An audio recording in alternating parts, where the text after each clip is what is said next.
Bonjour à tous. Aujourd'hui, nous allons découvrir une nouvelle notion. Nous allons apprendre à lire l'heure.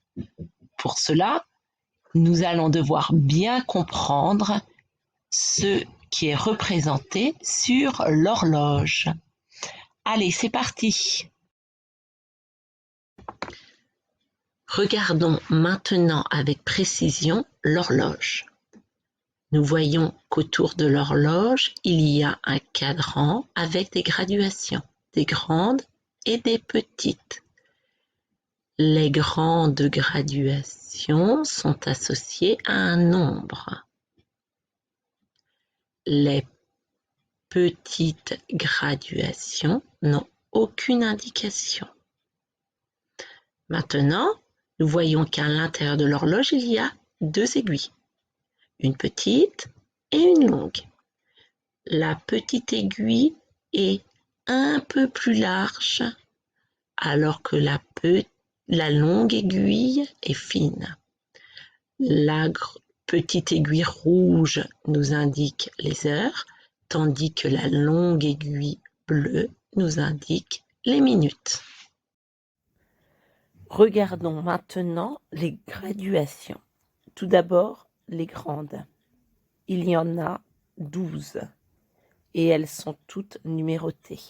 Ces graduations nous aident à lire l'aiguille des heures, celle-ci.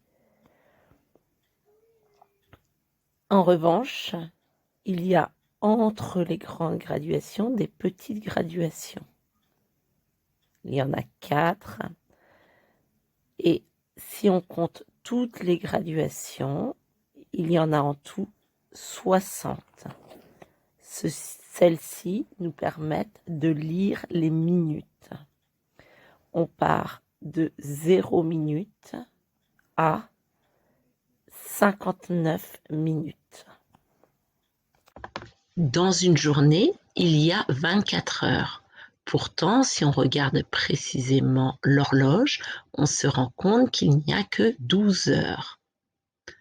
C'est pour ça, l'aiguille rouge indique l'heure et on parle de l'heure du matin et de l'heure de l'après-midi. 4 heures du matin, 4 heures de l'après-midi.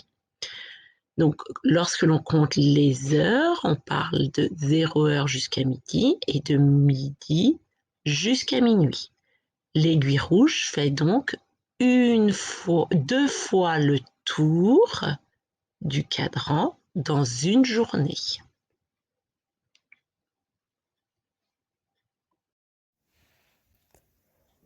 Pour l'instant, nous n'allons pas revenir sur l'aiguille des minutes, puisque dans tous les exemples que nous verrons, elle pointera sur le 12, ce qui indique 0 minute, puisque nous parlerons à chaque fois des heures qui tombent pile. 1 heure, 2 heures, 3 heures, 4 heures. Donc à chaque fois, au nombre de minutes, nous écrirons 0 minute. Les deux aiguilles tournent dans le sens des aiguilles d'une montre. La petite aiguille avance lentement, alors que la grande aiguille avance plus vite, puisque elle avance d'une graduation par minute, alors que la grande aiguille avance d'une grande graduation par heure. Faisons un premier exemple ensemble. Pour cela, regardons les deux aiguilles. Tout d'abord, cette aiguille, l'aiguille rouge, qui est un peu plus courte que l'autre, indique 9. Donc cela signifie qu'il est 9 heures. La deuxième aiguille, la bleue, ici qui est plus longue, indique le 12, ce qui signifie que l'aiguille n'a pas commencé son tour, donc il y a 0 minute. Il est donc 9 heures et 0 minutes. Voyons comment nous écrivons ça. Donc, nous écrivons ici devant la lettre H le 9 pour signifier qu'il est 9 heures et devant minutes, nous allons écrire 2 zéros pour dire qu'il y a 0 minutes. Voilà. Les aiguilles nous montrent donc qu'il est 9h et 0 minutes. À vous de faire le deuxième exemple.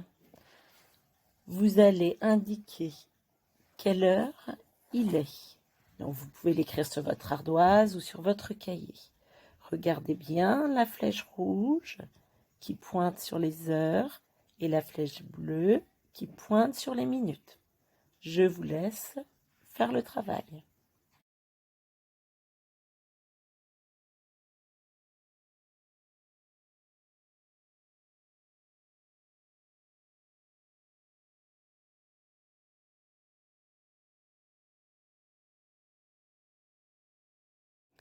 Vous avez terminé?